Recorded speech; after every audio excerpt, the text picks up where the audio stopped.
La PCR est utilisée dans plusieurs applications.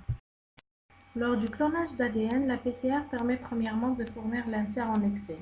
Deuxièmement, de rajouter des sites de restriction si besoin. Elle permet aussi de vérifier la construction à la fin du clonage. Avec les avances ayant servi à l'obtention de l'insert, on lance une PCR puis on analyse sur gel d'agarose. Une révélation positive signifie la bonne insertion du fragment. La PCR permet aussi d'étudier l'ARN et donc l'expression des gènes.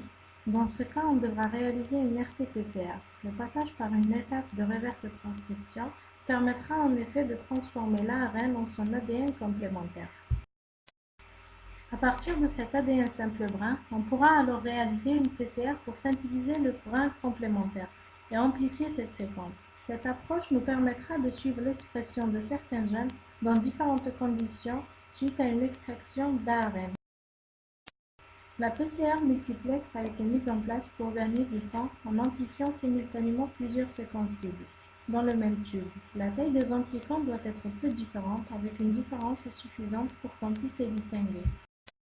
La PCR ciblant des marqueurs moléculaires de type microsatellite est utilisée pour révéler les polymorphismes existants dans ces séquences. Ces polymorphismes reposent sur la variation du nombre d'unités de répétition constituant ces derniers. Cela nous permet de pouvoir suivre certaines parties du génome. La différence entre ces séquences peut être comparée par analyse du produit PCR après une électrophorèse. Dans notre exemple, l'amplicant A migre plus loin que B, donc il présente moins d'unités de répétition. Created using Powtoon.